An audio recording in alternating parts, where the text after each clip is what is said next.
भारत बंद का ऐलान है और मैं यहाँ उस भारत बंद का जो कि सब classification schedule caste, schedule tribe community के अंदर बंटवारा करने की जो जजमेंट सुप्रीम कोर्ट की आई है, मैं उसकी भर्त्सना भी करता हूँ उस जजमेंट की, और उसे लड़ाई करवाने वाला मानता हूँ। उससे किसी का भी कोई फ़ायदा नहीं होगा ऐसा मैं मानता हूँ। तो मैं ये जो प्रोटेस्ट हो रहा है, जो पूरी तरीके से संवैधानिक, पूरी तरीके से शांतिपूर्ण ढंग से और पूरी तरीके से कानूनी ढंग से होने जा रहा है, उसका मैं समर्थन करता हूँ। लेकिन साथ साथ मैं ये भी कहना चाहता हूँ कि मेरा पर्सनल ओपिनियन जो है ये भी है कि वाल्मीकि समाज एक ऐसा समाज है हमारे देश में जिसका हक किसी भी और समाज से, ये भी मेरा ज़ाती ओपिनियन है, देश की संपदाओं पे है, क्योंकि वो सबसे ज़्यादा मुश्किल काम करते हैं, सफाई करते हैं देश की और देश को बीमारियों से बचाते हैं। और डॉक्टरों को जितनी, क्योंकि ये डॉक्टर से भी ज़्यादा अच्छा काम कर रहे हैं, उनसे भी ज़्यादा महत्वपूर्ण कार्य कर रहे हैं, तो इनको तनख्वाहें या पैसे डॉक्टर से भी ज़्यादा मिलने चाहिए और इनको मिल रहे हैं सबसे ज़्यादा कम। अगर इस सरकार के मन में वाल्मीकि समाज के लिए या किसी भी और पिछड़े समाज के बारे में जो सबसे पिछड़ गया है, शेड्यूल कास्ट में भी मान लेते हैं हम, इतना सा भी प्रेम होता तो सबसे पहले वाल्मीकि समाज की जो एक ऐसी मांग है जो उनसे रोज़ छीनी जा रही है कि हमारी नौकरियां ही पक्की दे दो हमें, तो जो सुप्रीम कोर्ट की जजमेंट, जो सरकारें कभी सफाई कर्मचारियों को पक्की नौकरी देने में समर्थ नहीं हुई या देना नहीं चाहती, जानबूझ के नहीं देती, वो क्या वाल्मीकि समाज को या किसी भी अन्य समाज को, धानुक समाज को, किसी भी समाज को क्या आईएएस की नौकरियां देने की कोशिश करेंगे? उनका मतलब सिर्फ और सिर्फ लड़ाई कराना है। तो मेरा नम्र निवेदन ये भी है, जो लोग कल हम लोग सब प्रोटेस्ट करने जा रहे हैं, जो प्रोटेस्ट करने जा रहे हैं हम कल, जो भारत बंद करने जा रहे हैं, उसमें एक चीज़ का ख्याल रखना बहुत ज़रूरी है। जो भी हमारे भाई और बहनें ये जजमेंट का सपोर्ट करने सड़कों पे निकले तो उन्हें बहुत प्यार से और इज्जत से ट्रीटमेंट देनी है, उनको पूरी तरीके से रिस्पेक्ट देनी है, क्योंकि हक अधिकार उनका भी है जो कि छिन रहा है।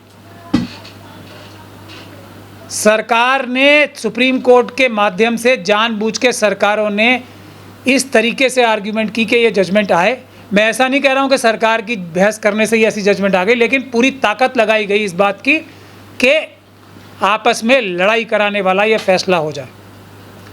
तो सरकार ने, जैसा मैंने अपनी जंतर मंतर की भी स्पीच में कहा था, सुप्रीम कोर्ट में इस तरीके से बहस करके और सुप्रीम कोर्ट की जजमेंट के बारे में जितना भी बुरा कहा जाए वो कम है, जितने भी शब्द इसकी बुराई के लिए कहे जाएं वो कम है, ये मैं प्रेस पे बोला। और सुप्रीम कोर्ट का जो बिहेवियर है वो इस प्रकार का है कि हमारे दोनों पड़ोसी देशों में सुप्रीम कोर्ट के चीफ जस्टिस का अभी बांग्लादेश में इस्तीफ़ा लिया गया है और पाकिस्तान में अभी सुप्रीम कोर्ट के चीफ जस्टिस का घेराव हो रहा है, शायद आजकल में हुआ है। ये क्यों हो रहा है ऐसा? क्योंकि इस प्रकार के फैसले आ रहे हैं जो कि जनता को बिल्कुल भी समझ में ही नहीं आ रहा कि इतना बड़ा अन्याय हम पे कैसे थोपा जा सकता है। तो इसमें Supreme Court as a institution की गलती नहीं है। जो लोग इस तरह की जजमेंट्स लिख रहे हैं और 4 सुप्रीम कोर्ट के जजेस कह चुके हैं कि हम पे दबाव है, जो लोग दबाव में आके इस तरह के काम कर रहे हैं, ये उनकी गलती है। तो जनता को ये समझना चाहिए। अब मैं ये जजमेंट जो खराबी करती है उस पे आता हूँ सीधे सीधे। ये अगर वाल्मीकि समाज को, धानुक समाज को या किसी भी मूसाहार समाज को, किसी को भी अगर कुछ देने वाली होती, 1% भी अगर देने वाली होती, तो मैं इसका सबसे बड़ा समर्थक होता, चाहे पूरी दुनिया मेरे खिलाफ हो जाती। मैं ये बात खुल के कहना चाहता हूँ, अगर ये 1% भी उनके फ़ायदे की होती तो मैं इसके समर्थन में खड़ा होता, चाहे पूरी दुनिया एक तरफ हो जाती। लेकिन इनसे किसी को भी, वाल्मीकि समाज को या किसी को भी इतना सा भी लेश मात्र फ़ायदा नहीं होने जा रहा ये मैं गारंटी के साथ कहता हूँ। और आने वाले समय में कुछ महीनों में, 6 महीने तक, साल भर तक ये बात सभी समाज के लोगों को क्लियर भी हो जाएगी। तो जो लोग उनसे नाराज़ हो रहे हैं उनको भी अपनी बात को सोचना चाहिए दोबारा कि अगर वो कल इस जजमेंट की सपोर्ट करने के लिए कुछ लोग आते हैं तो उनकी नासमझी समझनी चाहिए। ये समझना चाहिए कि इन्हें हमसे बड़ा धोखा इनके साथ हो रहा है, ये बात समझने की है। और इसी बात को समझ के कल का ये पीसफुल आंदोलन होना चाहिए। करने दीजिए प्रोटेस्ट, उन्हें भी, उनको स्वागत करने दीजिए। उनको अभी कुछ महीनों में, कुछ दिनों में, कुछ हफ्तों में, कुछ महीनों में खुद समझ में आ जाएगा और वो सब लोग एक प्लेटफॉर्म पे आएंगे। लेकिन उस एक प्लेटफॉर्म पे लाने के लिए क्या ज़रूरी है वो मैं बताना चाहता हूँ। हमारी कल के भारत बंद में जो सबसे पहली डिमांड होनी चाहिए वो होनी चाहिए बैकलॉग की जितनी नौकरियां हैं, करोड़ों नौकरियां बैकलॉग में हैं, जो बेहतरीन नौकरियां हैं ना, आप लोग सोचिए ये सालों साल से जो रिजर्वेशन दी गई है या जो हक था, जो हज़ारों साल का हक मारी हुई थी, वो कुछ सालों से देने का झूठा वादा हुआ है, दी नहीं है कभी भी, मिली नहीं है कभी भी किसी को भी। ये बिल्कुल जिम्मेदारी के साथ में बात कह रहा हूँ, किसी को नहीं मिली है।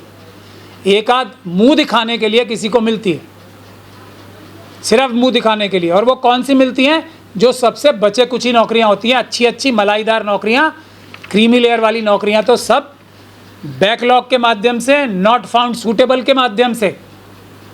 पहले नॉट फाउंड सूटेबल, फ्रॉड, उसके बाद एकदम ये दिखाया जाता है कि जी यहाँ पे तो कोई काम करने वाला ही नहीं है, और इसके बाद उनको जनरल कैटेगरी में कन्वर्ट किया जाता है 2-3 साल बाद। और उस तरीके के हमारी करोड़ों नौकरियां पड़ी हुई हैं जो मिल सकती हैं, जिसको मिलकर लड़कर लेने की बात है। मुझे नहीं लगता कि वाल्मीकि समाज का एक भी परिवार ऐसा रह जाएगा। वाल्मीकि समाज क्या, शेड्यूल कास्ट परिवार में, समाज में कोई भी एक परिवार ऐसा रह जाएगा जिसके पास अच्छी से अच्छी नौकरियां नहीं होंगी, अगर वो करोड़ों नौकरियां बैकलॉग की जो पड़ी हुई हैं उसके लिए लड़ाई हो। ये सुप्रीम कोर्ट की जजमेंट के माध्यम से सरकार ने क्या किया, अगर आप सोच लीजिए। पहले तो रिजर्वेशन की बात पे आ जाते हैं। रिजर्वेशन जो है इस देश को की तरक्की के लिए है, ये नहीं है किसी के ऊपर एहसान नहीं है। जो लोग रिजर्व कैटेगरी से नहीं आते वो सारे देश को बर्बाद कर रहे हैं, ये मुझे बताने की कोई ज़रूरत नहीं है। हर क्षेत्र में आज सरकार खुद क्यों कह रही है कि सरकारी नौकर जो हैं वो इस लायक नहीं है, इसे हमें प्राइवेटाइजेशन करनी पड़ रही है। यही वजह देती है ना सरकार कि सरकारी नौकरी जो है, नौकर जो है वो काम नहीं कर पा रहे हैं। सरकारी नौकर में 90% कौन है? जनरल कैटेगरी के लोग, मतलब वो नालायक है ना, इसीलिए प्राइवेटाइजेशन की ज़रूरत पड़ रही है। पहली बात आप ये समझ लीजिए कि, और ये बात सच है, वो नालायक ही हैं, इसीलिए तो प्राइवेटाइजेशन की ज़रूरत पड़ रही है। अब जो हमारे रिजर्वेशन का हक था, जो देश की तरक्की करा था, जो एफिशिएंट लोगों को सरकारी नौकरियों पर रखता, उसको कैसे कैसे ख़त्म किया गया है। पहली चीज़ तो मैंने आपको बताई दी, एनएफएस और बैकलॉग। दूसरी चीज़ है बड़ी प्राइवेटाइजेशन। प्राइवेटाइजेशन करके भी नौकरियां खाली गई। अब 2011 के सेंसस में से 16.5 से भी ज़्यादा % शेड्यूल कास्ट कम्युनिटी के लोग हैं। 17% शेड्यूल कास्ट कम्युनिटी के लोग हैं 2011 के सरकारी सेंसस से, और रिजर्वेशन कितनी मिल रही है? 15%। तो 1.5-2% की हकमारी तो वैसे ही हो गई। इसी प्रकार से 1 से ज़्यादा % की हकमारी शेड्यूल ट्राइब की हो गई। रिजर्वेशन संख्या के हिसाब से होता है ना, तो 1.5% नौकरी तो सीधी सीधी चुरा ली। उसके बाद बैकलॉग से चुरा। बैकलॉग से आपको पता है कितनी चुराई जा रही है नौकरियाँ? किसी भी जगह पर, किसी भी समय पर, किसी भी वक्त पे 50% भी नौकरियाँ नहीं मिली हैं हमारे लोगों को, शेड्यूल कास्ट लोगों को। तो ये जो खाली पड़ी नौकरियाँ हैं, ये क्या नौकरियाँ नहीं हैं? और ये तो जो खाली पड़ी हैं वो ज़्यादा अच्छी हैं, क्योंकि बची कुची नौकरियाँ ही दी जाती हैं। अच्छी अच्छी नौकरियाँ तो वो जनरल कैटेगरी के लिए उन्होंने रिजर्व कर ली। तो अगर हम बैकलॉग के लिए लड़ाई करेंगे, और तीसरी सबसे बड़ी चीज़ जो लेटरल एंट्री, और चौथी चीज़ जो EWS है, क्या SC ST OBC के लोग गरीब नहीं होते हैं? और उसको सुप्रीम कोर्ट ने अलाउ किया है कि हाँ, SC ST और OBC के लोग गरीब नहीं होते, इसलिए इकोनॉमिकली वीकर सेक्शन जो सिर्फ इकोनॉमिक बुनियाद पे है, उसमें सिर्फ जनरल कैटेगरी के लोग आएंगे। इससे बड़ी बेईमानी कोई हो सकती है देश में? तो हमें ये सब चीज़ें देखनी है, हमें 3-4 चीज़ें अब करनी है। और वो हमारा, एक तो हमें डायलॉग करना बहुत ज़रूरी है सबके बीच में। नाराज़गी किसी को किसी से नहीं होनी चाहिए। सरकार ने लड़ाई कराई है, हमारी लड़ाई नहीं होनी चाहिए। ख़ास तौर पे जो ऐसे समाज हैं जो संख्या में ज़्यादा हैं, शेड्यूल कास्ट में भी, उनसे मैं निवेदन करता हूं कि बहुत ही प्यार और मोहब्बत के साथ ऐसे समाजों से बात करें जिनको झूठ बोला गया है इस जजमेंट के माध्यम से कि तुम्हें कुछ फ़ायदा होगा। और हमारा एक जॉइंट कैंपेन होना चाहिए साथ के साथ में। क्या? पहला कि हमें बैकलॉग की सीटें चाहिए, इससे पहले कि कोई भी जनरल कैटेगरी की नौकरी अब आगे मिले कभी भी। पहले सारे बैकलॉग की जो चोरी की सीटें, जो डकैती डाल के हमसे छीन ली गई हैं, पहले उनको भरा जाए। वो सीटें भले ही हमें जनरल कैटेगरी के लोगों से जो नौकरियों पे बैठे हैं उनको नौकरी से निकाल के हमें मिले या नई नौकरियां मिले, पहला काम वो।